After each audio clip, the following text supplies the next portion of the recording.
Picture this. You're lying on a hospital bed, your heart racing as you prepare for the most important surgery of your life. You've specifically requested the best surgeon in the entire medical center, someone with a reputation so stellar that other doctors speak their name with reverence. You've heard stories of their miraculous saves, their steady hands, their ability to perform the impossible when others have given up hope. But here's what you don't know yet, and what's about to change not just your surgery, but your entire perspective on life, success, and the power of breaking barriers. When that operating room door opens, when you see who walks in wearing those surgical scrubs, your assumptions about excellence, about leadership, about who gets to stand at the top of their profession are about to be shattered in the most beautiful way possible. This isn't just a story about a medical procedure. This is a story about a moment when reality collides with expectation, when progress meets tradition, and when one person's journey to the pinnacle of their profession becomes a lesson for us all about courage, determination, and the quiet revolution happening in hospitals around the world. Are you ready to discover what happens when excellence wears a face you never expected? When the hands that hold your life belong to someone who had to fight twice as hard to earn the right to be in that room? This is that story. This is what happened when he asked for the top surgeon and she arrived. Marcus Chen had built his entire career on getting exactly what he wanted. As the CEO of a major tech company, he was used to having his demands met without question. When people heard his name, they moved mountains. Boardrooms fell silent when he spoke. His personal assistant had a direct line to governors, senators, and Fortune 500 CEOs. In his world, compromise wasn't in the vocabulary. So when the sharp pain in his chest turned into something that felt like an elephant sitting on his ribcage, Marcus didn't panic. He simply did what he always did when faced with a problem. He demanded the best solution money could buy. The ambulance had barely stopped at the emergency room doors of St. Catherine Medical Center when Marcus was already making calls. Through gritted teeth, fighting waves of pain that made his vision blur, he was barking orders into his phone. His assistant, Jennifer, was on the other end, frantically taking notes as her boss outlined exactly what needed to happen. "I don't care what it costs," Marcus gasped, between words, his hand pressed firmly against his chest. "I want the absolute best cardiac surgeon in this hospital. Not the one who's available. Not the one who's having a good week. The best. Period." Jennifer's fingers flew across her laptop keyboard as she researched St. Catherine's cardiac surgery department. "Sir, according to their website, they have several highly rated surgeons. Dr. William Harrison has been there for 23 years and has performed over 4,000 heart surgeries. Dr. Joseph has done as with his. Michael Rodriguez specializes in complex procedures and has written numerous papers on innovative techniques. Sarah Kim leads the cardiac surgery department and has the highest success rate in the state." Marcus didn't hesitate. "Kim. Get me Kim. I don't care if she's in the middle of another surgery, on vacation, or at her daughter's wedding. I want Dr. Sarah Kim." 7. The emergency room team was already working on Marcus, running tests, taking blood, hooking him up to monitors that beeped and flashed with increasing urgency. A young resident approached his bedside, clipboard in hand, trying to explain the preliminary findings.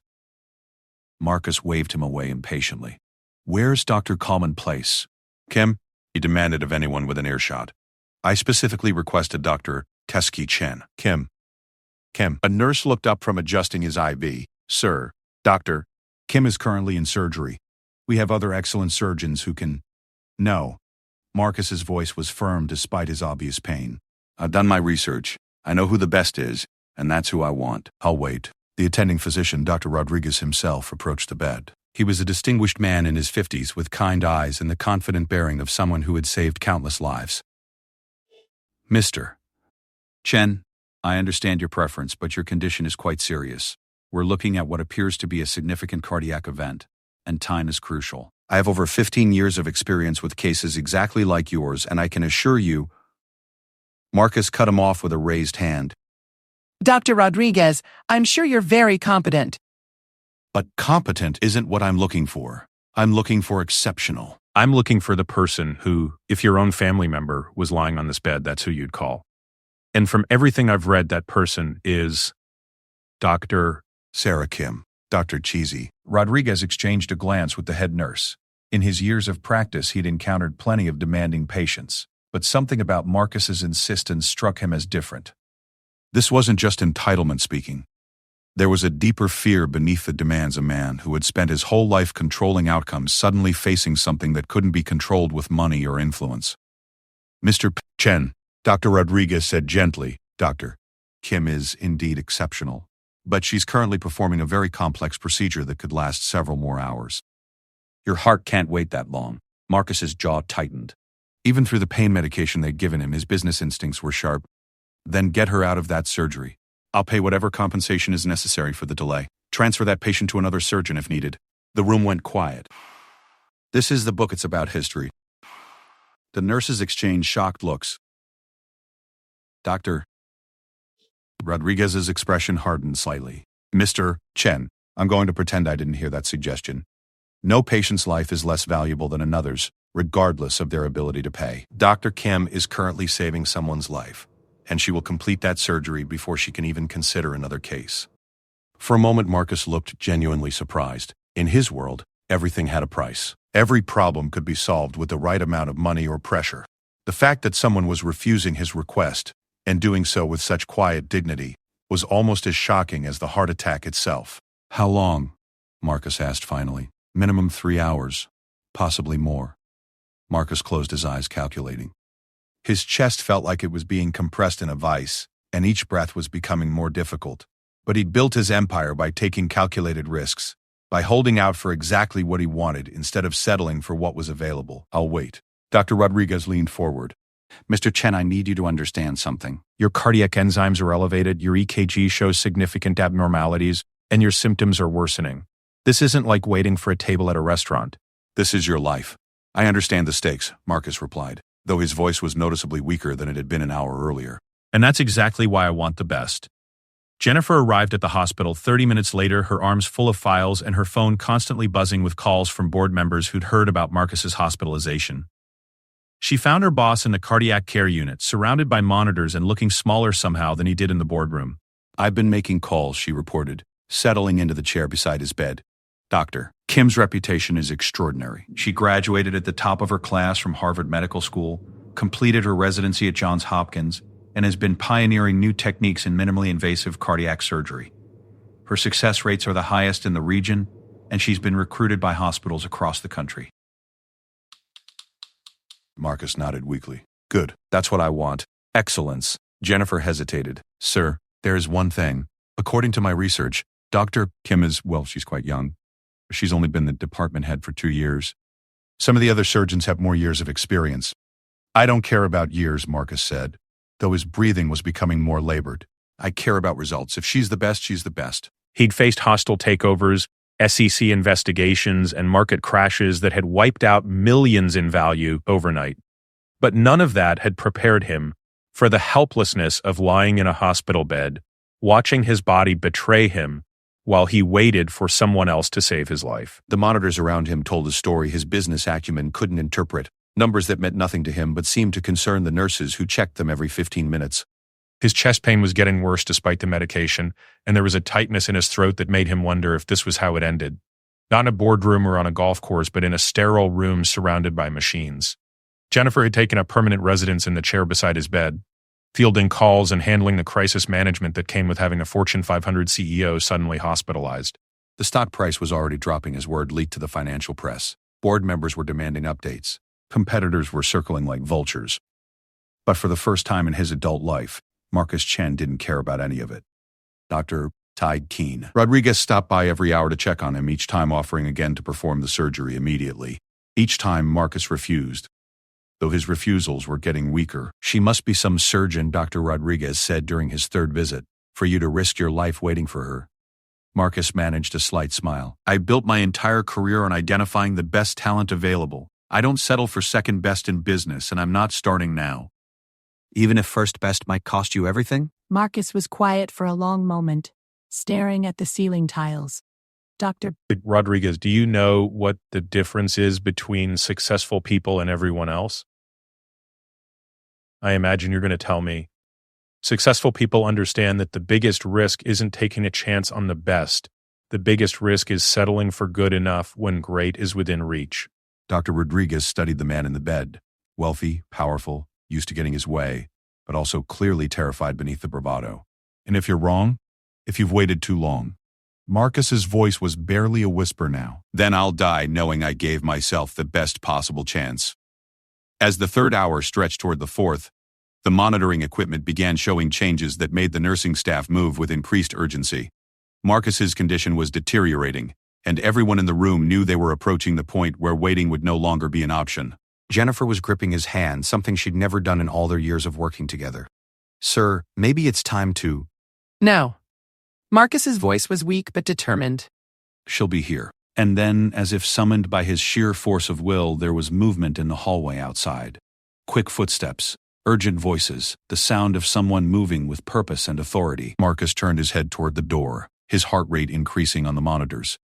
Whether from his medical condition or anticipation, no one could tell. The door opened, and Dr. Sarah Kim walked in.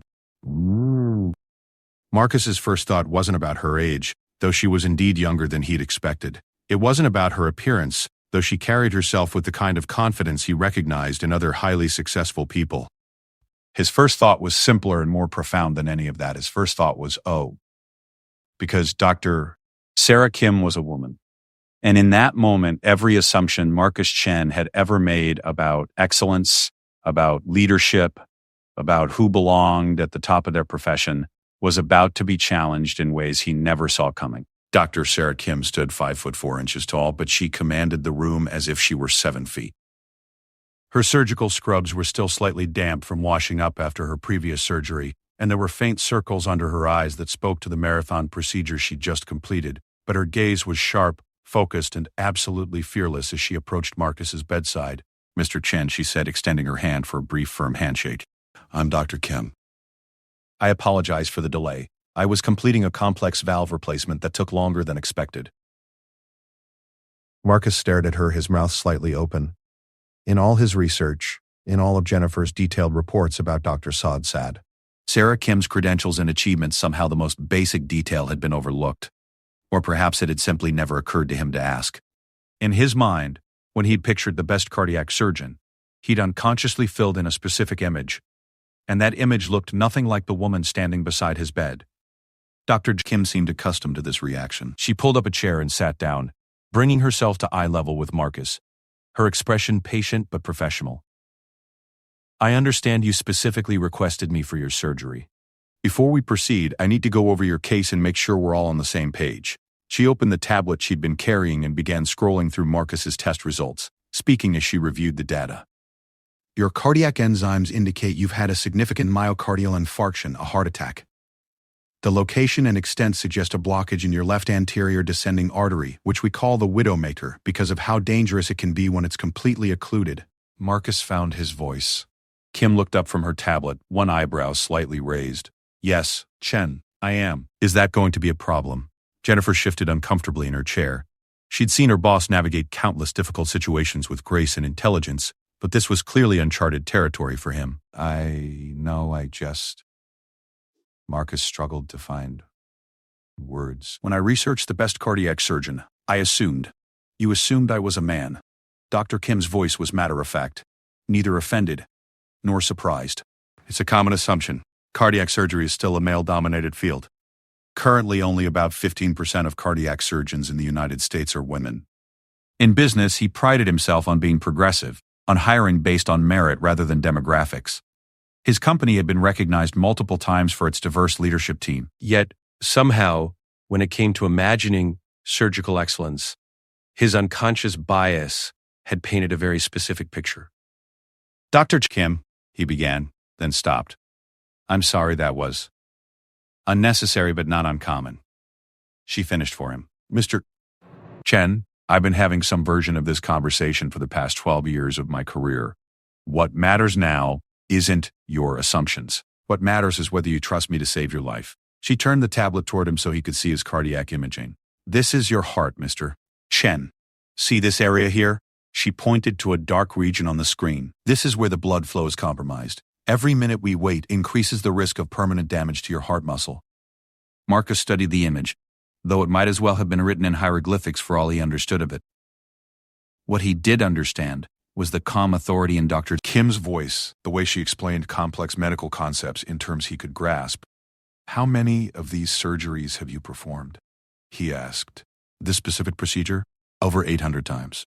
My success rate is 97.4%, which is the highest in this hospital and among the highest in the state. I pioneered a minimally invasive technique that reduces recovery time and complications. Jennifer leaned forward, her research instincts kicking in. Doctor, may I ask where you completed your training? Dr. Kim smiled slightly, clearly recognizing the information-gathering mission. Harvard Medical School, top 5% of my class, cardiac surgery residency at Johns Hopkins, fellowship in advanced cardiac procedures at the Cleveland Clinic. I've published 43 papers in peer-reviewed journals and spoken at medical conferences in 17 countries. Marcus's business mind was working despite his physical condition. These weren't just impressive credentials, they were exceptional ones. Better than many of the male surgeons he'd initially researched.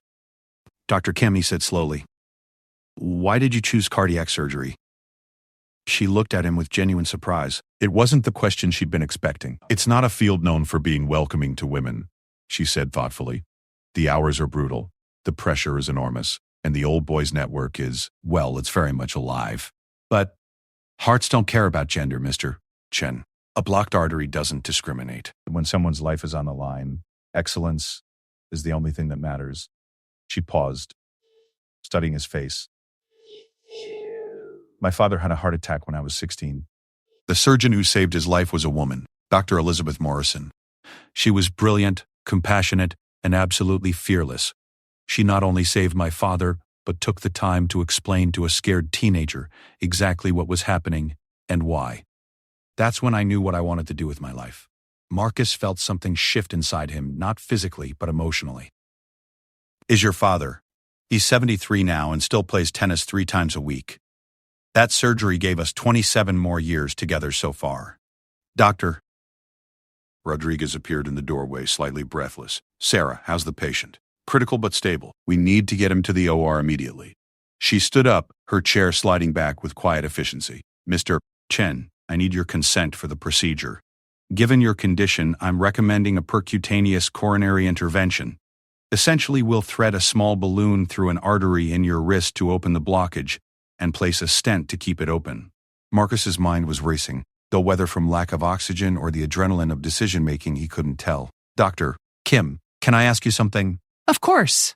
In your 800 surgeries, have you ever had a patient specifically request someone else when they found out you were a woman? Dr. Kim was quiet for a moment. Yes, it's happened 37 times. The specificity of the number hit Marcus like a physical blow. She'd kept count. What did you do? I respected their choice. I recommended other excellent surgeons and wished them well. A patient's comfort and confidence in their medical team is crucial for healing. Marcus looked at Jennifer, who was staring at Dr. Kim with something approaching awe. He thought about his own daughter, brilliant and ambitious, currently working her way up through the ranks at a consulting firm. He thought about the barriers she faced, the assumptions people made about her capabilities. Dr. Kim, he said finally, I asked for the best cardiac surgeon in this hospital. Are you telling me that's you? Mr. Chen, I don't make claims about being the best at anything. What I can tell you is that I've dedicated my entire adult life to perfecting my craft. I've trained under the most skilled surgeons in the world. I've innovated techniques that are now being used globally. And I've never lost a patient who came to me with your exact condition. Marcus felt tears pricking at his eyes, though whether from emotion or medication he wasn't sure. Then why did 37 people choose someone else? Dr. Kim's expression softened slightly, because sometimes people's expectations are stronger than their need for the best possible outcome. And sometimes those expectations are based on things that have nothing to do with medical skill. The monitors around Marcus began beeping more urgently. Dr. Rodriguez stepped forward, checking the displays with evident concern. Sarah, we really need to move. Now. Dr. Kim nodded, then looked directly into Marcus's eyes. Mr. Chen, I need your answer. Will you let me save your life? Marcus thought about his daughter again, about the message his choice would send, not just to Dr. Kim, but to every young woman who'd been told she didn't look like leadership material. About the difference between his stated values and his unconscious assumptions. Most importantly, he thought about the fact that he was dying, and the person standing in front of him had the skills to prevent that from happening. Dr. Kim, he said, extending his hand to her. I'd be honored to have you as my surgeon. She shook his hand firmly. Then let's go save your life. As the nursing team began preparing Marcus for transport to the operating room, Dr. Kim stepped away to speak with Dr. Rodriguez in hushed tones. Marcus couldn't hear the conversation, but he could see the respect and deference in Dr. Rodriguez's body language as he listened to her instructions. Jennifer leaned close to Marcus's ear. "Sir, for what it's worth, I think you're making the right choice." Marcus managed a weak smile. Jennifer, I think this might be the first time in my career that I almost made the wrong choice for all the right reasons. As they wheeled him toward the operating room, Marcus caught a glimpse of Dr. Kim walking alongside his gurney, her steps confident and purposeful. She was reviewing his charts one final time, her concentration absolute.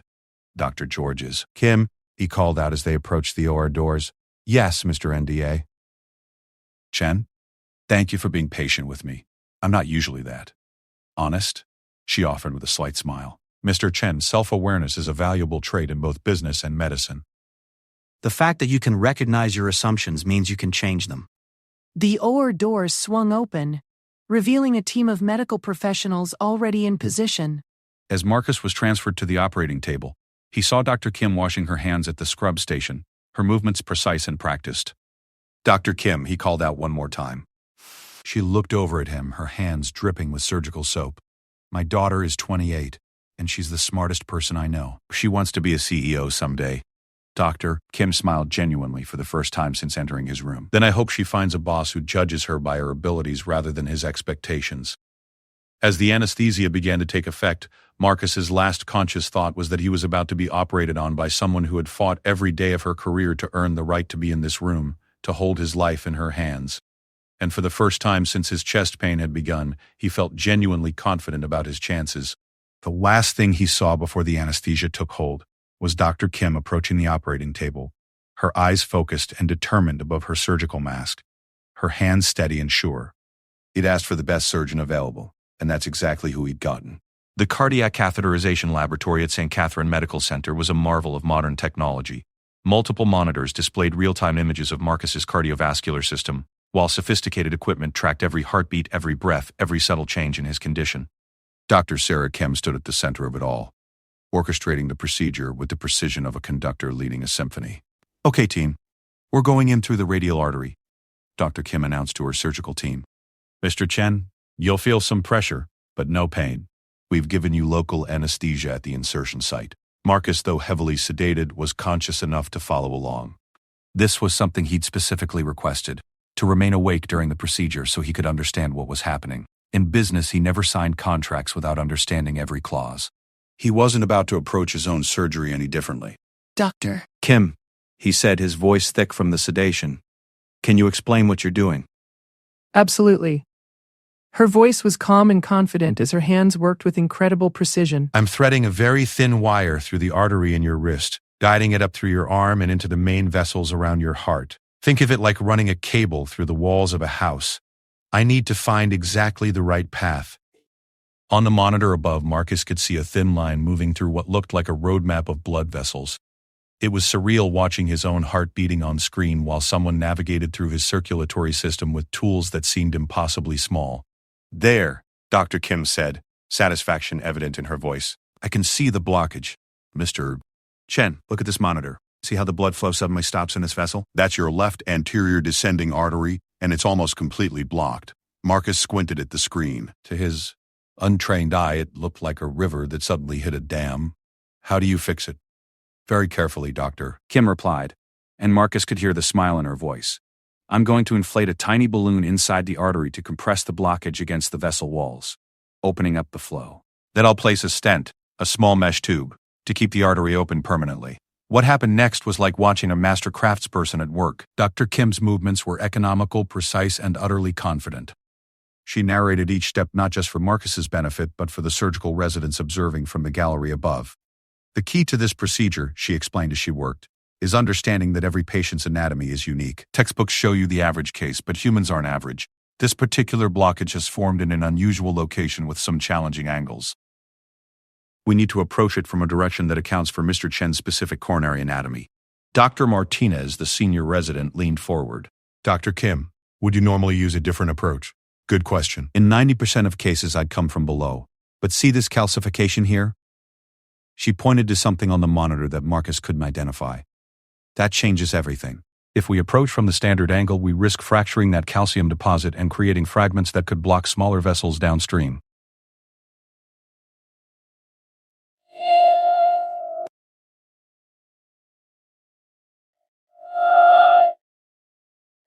Despite his condition, Dr. Kim wasn't just performing a routine procedure. She was solving a complex problem in real time, adapting her technique to the specific challenges his anatomy presented. Balloon inflation in 3, 2, 2, 1. Dr. Kim's voice was steady as she performed what she described as the most critical moment of the procedure. Excellent expansion. Mr. Chavo. Chen, you should feel immediate relief in your chest pressure. And remarkably, Marcus did. The weight that had been crushing his chest for hours began to lift almost instantly. On the monitor, he could see blood flow resuming in the previously blocked vessel. My God, he whispered. I can actually feel the difference. That's your heart muscle getting oxygen again, doctor. Kim explained as she positioned the stent. What you're experiencing right now is the reason I became a cardiac surgeon. That moment when circulation is restored and the heart can do what it was designed to do. As Dr. Kim deployed the stent, Marcus found himself studying her technique with the same analytical eye he brought to evaluating business strategies. Every movement was purposeful, every decision clearly thought through multiple steps in advance. She anticipated complications before they occurred and had contingency plans ready for scenarios that never materialized.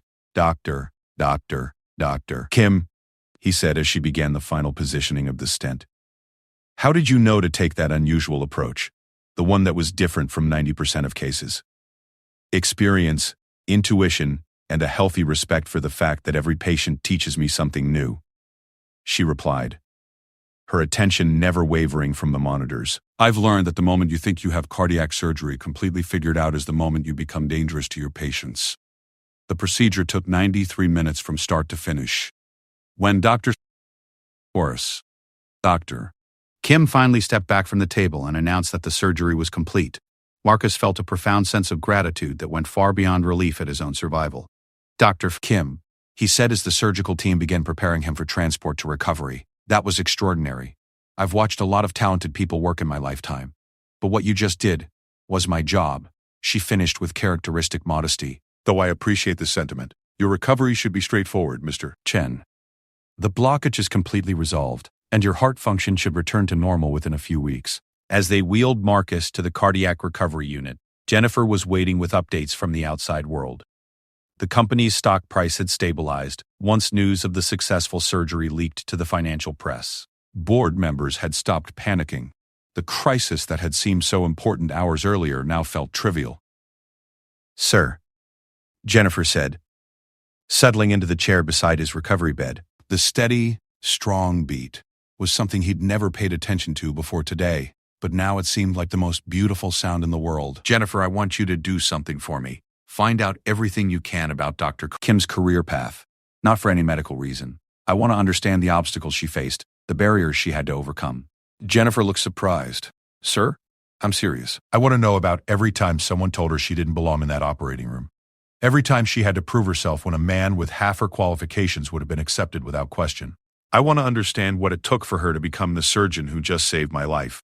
Over the next several days, as Marcus recovered in the hospital, Jennifer compiled what amounted to a masterclass in professional perseverance. Dr. Sarah Kim's journey to the top of cardiac surgery had been anything but straightforward. She'd been discouraged from pursuing surgery during medical school by an advisor who suggested she consider more family-friendly specialties like pediatrics or dermatology. During her residency, she'd been passed over for prestigious cases in favor of male residents with less experience.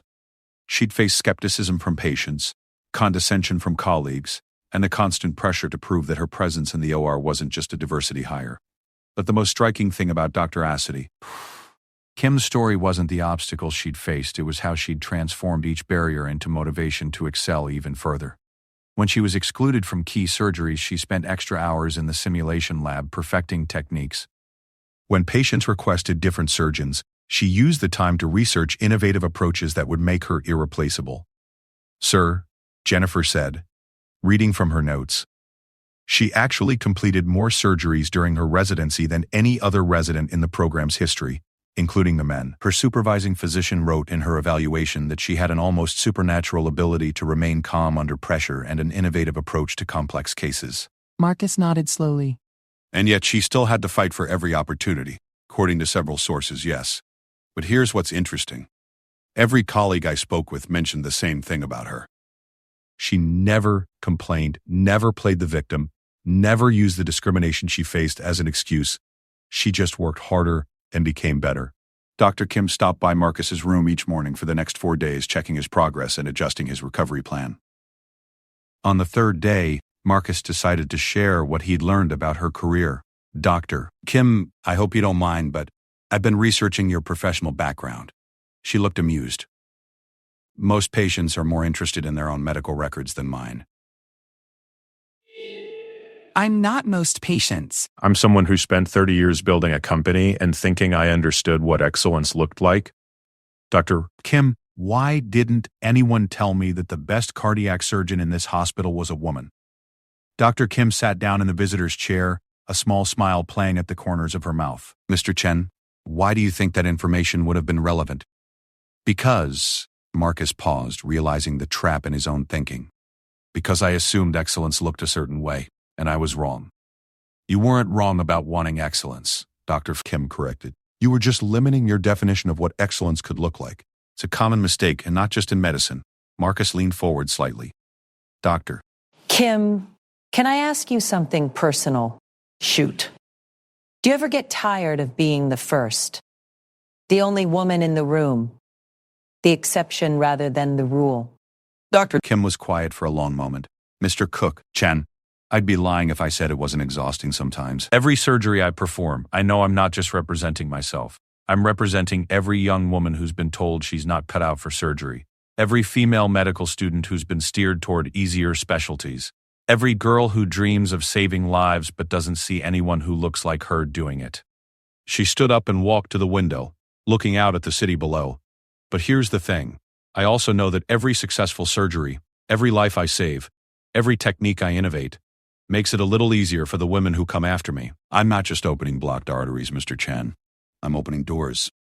Marcus felt something stir in his chest that had nothing to do with his heart condition.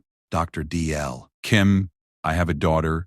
She's brilliant, ambitious, and determined to break barriers in her own field. What would you tell her? Dr. Kim turned back to face him. I'd tell her what my father told me when I was struggling through my surgical residency. Excellence is the best revenge. Don't just prove them wrong. Be so good they can't ignore you. As Marcus prepared for discharge the following day, he found himself seeing the world differently. Not just because he'd survived a heart attack, though that certainly provided perspective, but because he'd been forced to confront the unconscious biases that had shaped his thinking for 53 years. Jennifer, he said as she helped him pack his belongings, when we get back to the office, I want you to audit our hiring and promotion practices.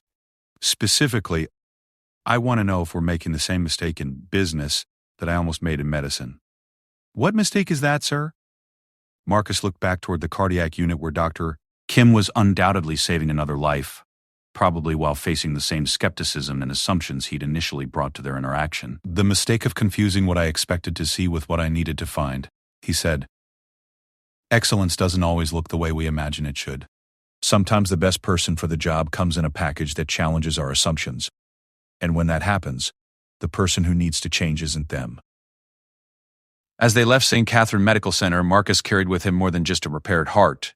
He carried the memory of a surgeon who had spent her career proving that excellence transcends expectation, that skill matters more than stereotype, and that sometimes the best decision you can make is to set aside what you think you know and trust in what actually is. But his story with Dr. Sarah Kim was far from over. The real transformation, both personal and professional, was just beginning. 6 weeks after his surgery, Marcus Chen sat in his corner office overlooking downtown Seattle, staring at a stack of resumes that would have looked perfectly normal 2 months earlier. Now, they told a different story, one that made him uncomfortable with his own company's hiring patterns. Jennifer knocked and entered, carrying her tablet and wearing the slightly worried expression she'd adopted whenever she had to deliver news that might challenge her boss's worldview. Sir, you asked me to compile the hiring data for senior leadership positions over the past 5 years. Marcus gestured to the chair across from his desk. Let me guess. It's not pretty. Well, Jennifer began diplomatically. It's revealing. For executive positions, 87% of our hires have been men. For technical leadership roles, it's 91%. And for board recommendations over the past decade, we've suggested male candidates in 94% of cases. Marcus rubbed his chest absently, a habit he'd developed since the surgery. The scar had healed, but the memory of lying helpless while making assumptions about his surgeon's capabilities remained vivid. Jennifer, show me the qualifications comparison. When we hired men for these positions, how did their credentials stack up against the female candidates we didn't hire? Jennifer swiped through her tablet, clearly having anticipated this question. That's where it gets interesting, sir. In 63% of cases where we hired male candidates, there were female applicants with equal or superior qualifications. The number hit Marcus like a physical blow. He'd built his entire business philosophy around identifying and recruiting the best talent available. Yet somehow, his definition of best had been unconsciously filtered through assumptions that had nothing to do with ability. Set up a meeting with the entire senior leadership team, Marcus said after a long pause. I want to discuss our hiring and promotion practices. Should I tell them what it's regarding? Marcus thought about Dr. Kim, wondering if she'd faced similar patterns throughout her career. Rooms full of qualified people making decisions that inadvertently excluded others who were even more qualified. Tell them we're conducting an excellence audit. I want to make sure we're actually hiring the best people available, not just the people who fit our preconceived notions of what the best people should look like. The following Tuesday, Marcus faced his senior leadership team across the polished conference table that had been the site of countless strategic decisions. These were smart, successful people who'd helped him build a company worth over $2 billion. They were also, he realized as he looked around the room, almost entirely male. I want to start today's meeting with a question, Marcus began. This is the book, it's about history. This is the book, it's about history. How many of you have ever been in a situation where your first impression of someone was completely wrong? Hands went up around the room, accompanied by knowing chuckles. Everyone had stories of misjudging people based on appearances or assumptions. Good. Now, how many of you think it's possible that we've been making similar mistakes in our hiring processes? The room went quiet. David Chang, the chief technology officer, was the first to speak. Marcus, are you suggesting we have a bias problem? I'm not suggesting anything, David. I'm stating a fact based on data. Marcus nodded to Jennifer, who began distributing printed reports. These numbers show our hiring patterns over the past 5 years. What do you see? The next 20 minutes were uncomfortable as the leadership team grappled with evidence that their hiring practices weren't as merit-based as they'd believed. The data was undeniable. They'd consistently chosen candidates who looked like them over candidates who might have been more qualified. Lisa Rodriguez, the chief financial officer and one of only 2 women on the leadership team, spoke up. Marcus, I have to say, I'm not entirely surprised by these numbers. I've been in rooms where qualified women were dismissed for reasons that seemed to have more to do with cultural fit than actual ability. Can you give us a specific example? Marcus asked. Lisa hesitated for a moment. Last year, when we were hiring for the director of engineering position, we interviewed Sarah Martinez, B grad, 10 years of experience at Google and Apple, innovative project portfolio. But the feedback I heard was that she seemed too aggressive and might not mesh well with the team. Marcus felt his chest tighten. And who did we hire instead? Tom Harrison. Great guy, solid credentials, but his experience was primarily at smaller companies, and his technical background wasn't as strong. And how has Tom performed? Lisa exchanged glances with David before answering. He's competent. But, honestly, we've had to hire 2 additional engineers to handle projects that someone with Sarah's background might have managed solo. The room fell silent as the implications sank in. They hadn't just made a potentially discriminatory hiring decision, they'd made a bad business decision that had cost the company money and efficiency. Marcus leaned forward. I want to share something personal with all of you. 6 weeks ago, I had a heart attack. When I got to the hospital, I demanded the best cardiac surgeon available. Based on my research, that was Dr. Sarah Kim. He paused, looking around the table at faces that were giving him their full attention. Kim walked into my room. My first thought wasn't about her credentials or her success rate. My first thought was surprised that the best cardiac surgeon was a woman. I almost requested a different doctor based on nothing more than my unconscious assumptions about what medical excellence should look like. David shifted uncomfortably in his seat. But you didn't, right? No, I didn't. And because I didn't, I'm alive today and making a full recovery. But here's what haunts me. Dr. Kim told me that 37 patients over her career had requested different surgeons when they discovered she was a woman. 37 people chose potentially inferior medical care because their assumptions were stronger than their desire for the best possible outcome. Marcus stood up and walked to the whiteboard at the front of the room. I'm afraid we've been doing the same thing. We've been choosing candidates who match our assumptions about leadership, rather than candidates who represent the best leadership available. He turned back to face his team. So here's what we're going to do. We're going to implement what I'm calling the Dr. Kim protocol. Which is what exactly? Asked Tom Bradley, the chief operating officer. Marcus began writing on the whiteboard.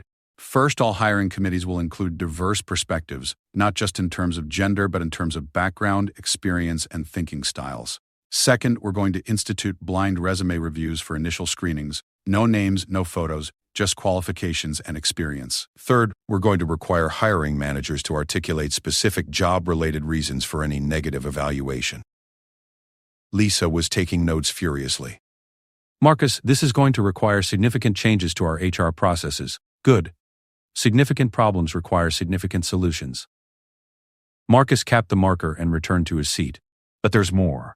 I want us to actively reach out to qualified candidates we might have overlooked, including Sarah Martinez. David looked up from his own notes. You want to offer her the engineering director position? We already filled it. Then we'll create a better position. Someone with her qualifications shouldn't be at a company that undervalued her in the first place. We should be finding ways to benefit from excellence, not explaining why we passed on it. Over the following months, Marcus threw himself into transforming his company's culture with the same intensity he'd once applied to market domination.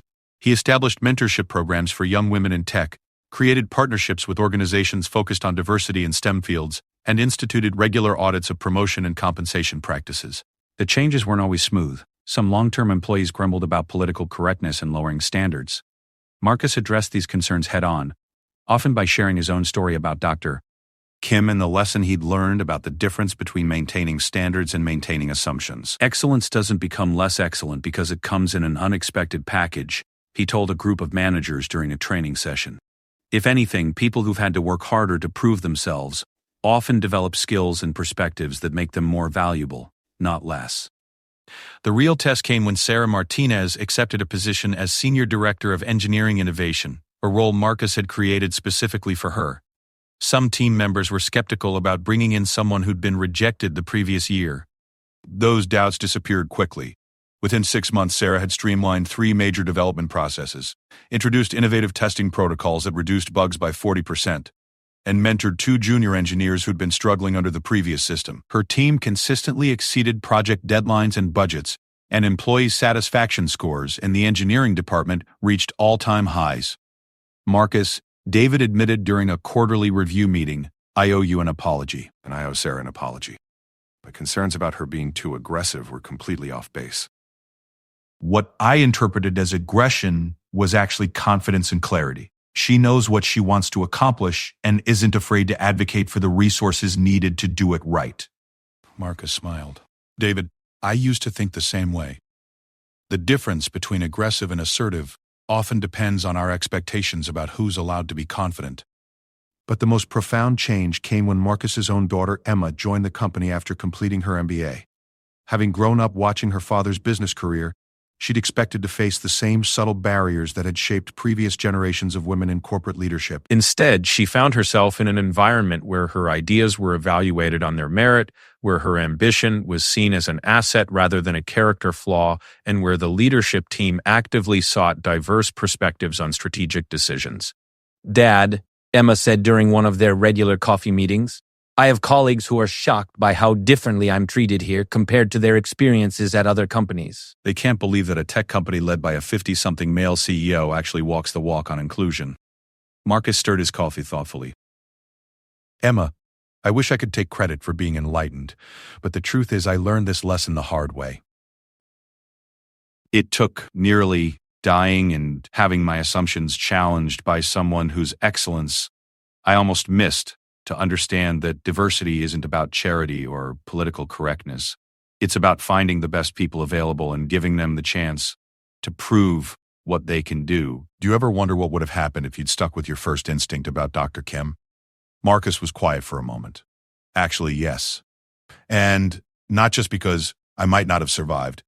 I think about all the talented people our company might have missed over the years because they didn't fit my unconscious image of what success looked like. That's a lot of innovation, a lot of progress, a lot of excellence that we left on the table. A year after his surgery, Marcus received an unexpected invitation. Dr. Kim was being honored by the American Heart Association for her contributions to cardiac surgery innovation, and she'd specifically requested that Marcus attend the ceremony. He found himself in a ballroom full of medical professionals, researchers, and philanthropists, people who dedicated their careers to advancing cardiovascular health. When Dr. Kim took the stage to accept her award, Marcus was struck again by her presence and composure. This recognition belongs not just to me, but to every surgeon who's challenged conventional approaches, every researcher who's pushed boundaries, and every patient who's trusted us with their lives. Dr. Kim said in her acceptance speech, "Medicine advances when we embrace excellence regardless of where we find it." After the ceremony, Marcus approached Dr. Kim during the reception. "Congratulations, doctor. That was a well-deserved honor. Thank you, Mr. Chen. How are you feeling? Any chest pain or unusual symptoms?" Marcus smiled at her medical thoroughness. "My cardiologist says I have the heart function of someone 10 years younger. But I wanted to tell you something. Your surgery didn't just save my life. It changed how I run my company." Dr. Kim looked intrigued. "How so?" Marcus spent the next 20 minutes describing the changes he'd implemented, the talented people his company had been able to recruit and promote, and the measurable improvements in innovation and performance that had resulted. "Kim, I realize this might sound strange, but I want to thank you for more than just the surgery. You taught me that excellence doesn't always look the way we expect it to, and that our assumptions can blind us to the very qualities we're trying to find." Dr. Kim smiled. "Mr. Chen, can I share something with you? That day in the hospital, when you initially reacted to discovering I was a woman, I was prepared for you to request a different surgeon. It's happened before, but you didn't. You chose to trust expertise over expectation. That decision didn't just save your life, it validated years of work to prove that skill matters more than stereotype." She paused, then continued. "And apparently it created ripple effects neither of us anticipated." The fact that your company has become a better place for talented people to work means that your heart attack might have inadvertently advanced opportunities for countless others. That's not a bad legacy for a medical emergency. As Marcus drove home that evening, he reflected on the chain of events that had started with chest pain and led to fundamental changes in how he understood leadership, merit, and the nature of excellence itself. He thought about Dr. Paula Tree. Kim, working late shifts and fighting unconscious bias to save lives. He thought about Sarah Martinez, whose innovations were making his company more competitive. He thought about his daughter Emma, starting her career in an environment where her potential wouldn't be limited by others' assumptions. Most importantly, he thought about the 37 patients who had requested different surgeons when they discovered Dr. Kim was a woman. He wondered how many other doctors suppose. Kims were out there in boardrooms, laboratories, classrooms, and operating rooms, waiting for someone to choose excellence over expectation. The transformation wasn't complete, and Marcus knew it never would be. Changing deeply ingrained patterns of thinking required constant vigilance and continuous commitment. But for the first time in his career, he felt confident that his company was truly seeking and finding the best talent available, regardless of what package that talent came in. And in a world where competitive advantage often came down to having the smartest, most innovative people on your team, that wasn't just the right thing to do, it was the smart thing to do. 5 years after his heart attack, Marcus Chen stood at the podium of the Seattle Convention Center looking out at an audience of 500 business leaders gathered for the annual Northwest Leadership Summit. The keynote speech he was about to deliver had been requested by dozens of organizations, but this was the first time he'd agreed to share his story publicly. 5 years ago, Marcus began, I was a successful CEO who thought I understood what excellence looked like. I had built a multi-billion-dollar company by identifying and recruiting the best talent available. I prided myself on making merit-based decisions and creating a culture of achievement. He paused, scanning the audience of predominantly male executives, recognizing expressions he'd worn himself not too long ago.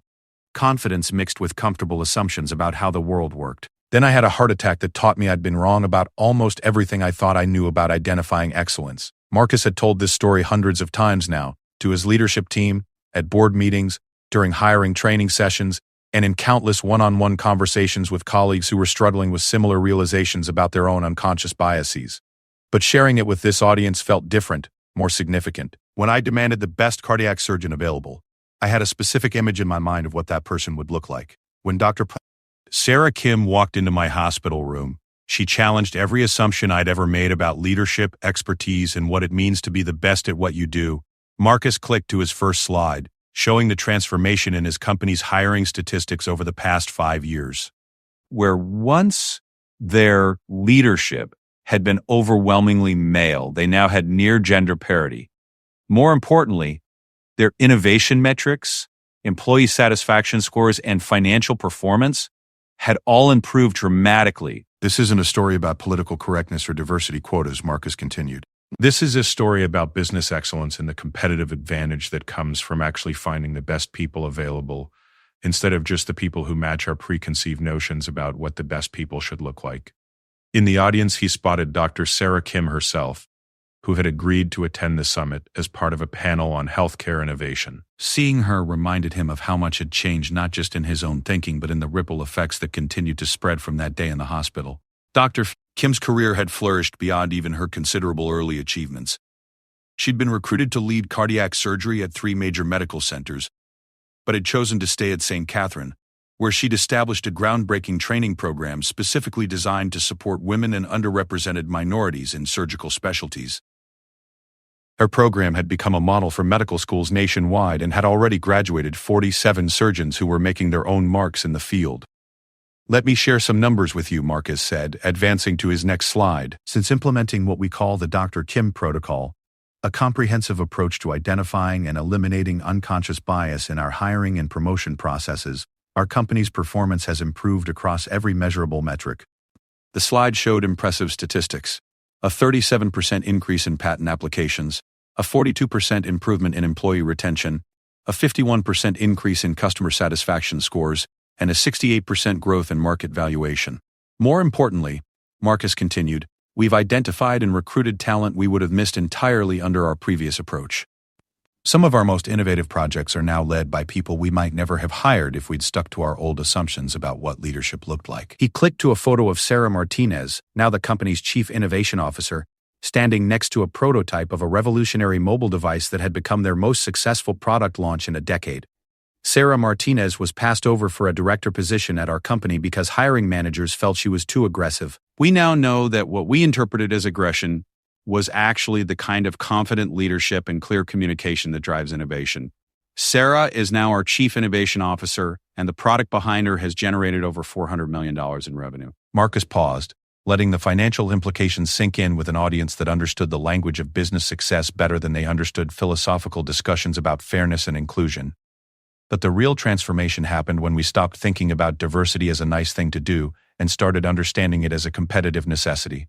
In today's global market, the companies that succeed are the ones that can access the full spectrum of available talent. The companies that limit themselves to narrow definitions of what leadership looks like are basically choosing to compete with one hand tied behind their back. After his keynote, Marcus joined a panel discussion with other business leaders who had implemented similar changes in their organizations. The questions from the audience revealed the same struggles he'd faced: ingrained assumptions, organizational resistance, and the challenge of measuring success in areas that had never been tracked before. Mr. Chen asked a woman in the front row, how do you respond to critics who suggest that focusing on diversity means lowering standards? Marcus had heard this question countless times. I respond with data. Our standards haven't been lowered. They've been clarified. When you remove irrelevant factors like unconscious bias from your evaluation process, you actually end up with higher quality outcomes because you're making decisions based on the criteria that actually matter. He advanced to another slide showing side-by-side comparisons of employee performance ratings before and after implementing their new hiring practices. The people we're hiring and promoting now aren't less qualified than the people we hired before. They're more qualified because we're evaluating them based on their actual abilities rather than how well they match our preconceived notions about what success looks like. A middle-aged man in the back raised his hand. But aren't you concerned about creating reverse discrimination? Making decisions based on demographics rather than merit? Marcus smiled, having anticipated this question as well. The Dr. Kim protocol isn't about choosing people based on demographics. It's about removing demographic assumptions from our decision-making process so we can actually evaluate merit. When Dr. Kim saved my life, she didn't do it because she was a woman. She did it because she was the most skilled surgeon available. The fact that she was a woman was irrelevant to her medical expertise, but my assumptions about gender and surgical ability almost prevented me from accessing that expertise. During the lunch break, Marcus found himself in conversation with Dr. Kim and several other attendees who were struggling to implement similar changes in their own organizations. Dr. Kim asked a hospital administrator from Portland, "How do you deal with patients who still request male surgeons when they discover you're a woman?" Dr. Kim smiled the same patient smile Marcus remembered from his hospital room. It still happens, though much less frequently than it used to. I respect patients' right to choose their medical team, but I also make sure they understand exactly what they're choosing. I provide them with detailed information about my experience, success rates, and qualifications. I let the data speak for itself, and if they still request someone else, then I wish them well and hope they get excellent care.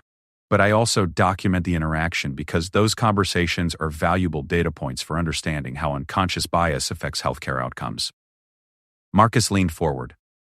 Dr. Beckers, Kim, can you share the updated numbers? How many patients have requested different surgeons in the past year? 3, Doctor. Kim replied, down from 37 over my entire career. And interestingly, 2 of those 3 patients eventually returned and specifically requested me for subsequent procedures after seeing the outcomes I achieved for other patients. The conversation was interrupted by a young woman who had been observing from nearby. Excuse me, Dr. Kim? I'm Jessica Chen, Marcus's daughter. I just wanted to thank you for everything you've done, not just for my father's health, but for creating a model of leadership that's influenced how I think about my own career. Dr. Kim looked delighted. Jessica, your father has told me so much about you. How are things at the company? Amazing. I'm leading a team of 12 people working on artificial intelligence applications for sustainable energy. It's exactly the kind of role I dreamed about in business school, but honestly didn't expect to be offered so early in my career. Marcus felt a surge of pride, not just in his daughter's achievements, but in the culture they'd created that allowed those achievements to flourish. Jessica's team has developed algorithms that could revolutionize how power grids manage renewable energy sources. Their work might end up having environmental impact on a global scale. Dr. Kim nodded approvingly. That's exactly the kind of innovation that happens when talented people are given opportunities to match their abilities. Jessica, do you feel like you've faced the same barriers that previous generations of women encountered in business? Jessica considered the question carefully. Honestly, not at our company. But I have friends at other organizations who tell very different stories. They're constantly having to prove themselves in ways their male colleagues don't. They're interrupted in meetings, their ideas are credited to men, and they're passed over for promotions despite superior performance. She paused, then continued. It makes me realize how much my father's experience with you influenced the environment I get to work in now. I don't have to spend energy fighting for basic respect or credibility. I can focus entirely on doing excellent work. That afternoon, Marcus attended Dr. Kim's presentation on the Healthcare Innovation Panel. She was discussing her mentorship program and its impact on diversifying surgical specialties. The goal isn't to give anyone unfair advantages, Dr. Speck, Kim explained to the audience. The goal is to remove unfair disadvantages. When we provide additional support and mentorship to underrepresented groups in medicine, we're not lowering standards. We're helping talented people overcome systemic barriers that have nothing to do with their medical abilities. She clicked to a slide showing statistics from her program. Our graduates have success rates that equal or exceed national averages across all surgical specialties. More importantly, they're innovating new techniques, publishing groundbreaking research, and training the next generation of surgeons. The medical field is becoming stronger and more effective because we're accessing talent we used to overlook. A question came from the audience. Dr. Kim, what advice would you give to other professionals who are trying to break barriers in their fields? Dr. Kim thought for a moment. Be undeniably excellent. Work harder than you think you should have to. And understand that every barrier you break doesn't just benefit you. It creates pathways for everyone who comes after you. She paused, looking directly at Marcus in the audience. But I'd also say to allies, to people like Mr. Chen who are in positions to make hiring and promotion decisions, that recognizing excellence when it doesn't match your expectations isn't just morally right, it's strategically smart. The organizations that figure this out first will have competitive advantages that their slower-moving competitors won't be able to match. During the final panel of the day, Marcus found himself in conversation with CEOs from various industries who were at different stages of implementing similar cultural changes. The common thread in all their stories was the same one he'd experienced: resistance, followed by measurable improvement, followed by wonder at how they'd ever operated any other way. The hardest part, said Maria Santos, CEO of a major consulting firm, was admitting that our previous approach wasn't actually merit-based, even though we thought it was. We'd convinced ourselves that we were hiring the best people available, but we were really just hiring the best people who fit our unconscious assumptions about what leadership looked like. David Park, who led a major engineering firm, nodded in agreement. The data was undeniable once we started tracking it. We'd been passing over more qualified candidates in favor of less qualified candidates who seemed more familiar or comfortable to our existing leadership team. Marcus reflected on how common this story was becoming. The thing that strikes me is how many talented people were essentially invisible to us under the old system, not because they lacked ability, but because they didn't match our mental model of what success looked like. As the summit concluded, Marcus walked to his car, thinking about the journey that had brought him to this moment. 5 years ago, he'd been a successful CEO who thought he understood excellence. Today, he was still a successful CEO, but his definition of excellence had expanded to encompass possibilities he'd never imagined. The real transformation hadn't been in his hiring practices or promotion policies, though those changes had been crucial. The real transformation had been in his understanding that excellence comes in forms that often challenge our expectations, and that true leadership means being willing to set aside assumptions in favor of evidence. His phone buzzed with a text message from Dr. Kim. Thank you for sharing your story today. Every business leader who heard it represents hundreds of talented people who might get opportunities they deserve rather than just opportunities that match someone else's assumptions. That's how we change the world, one mind at a time. Marcus smiled as he started his car. Tomorrow, he would return to work at a company that had become more innovative, more competitive, and more successful by learning to see excellence wherever it existed. His heart, both the physical one that Dr. Kim had repaired and the metaphorical one that had been opened to new possibilities, was stronger than it had ever been. The scar on his chest had faded to a thin line, barely visible now, but the lessons from that day in the hospital remained as clear and vital as ever. Excellence doesn't always look the way we expect it to. Sometimes the best person for the job is someone who challenges every assumption we've ever made about what leadership should look like. And sometimes, being willing to set aside those assumptions doesn't just save our lives, it transforms them entirely. Years later, when business school students studied Marcus's company as an example of successful organizational transformation, they would focus on the policies, procedures, and measurable outcomes that had driven the change. But Marcus knew the real story was simpler and more profound.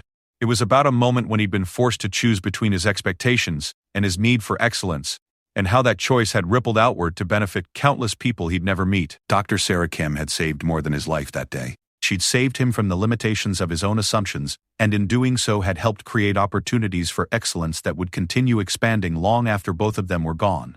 That was a legacy worth leaving.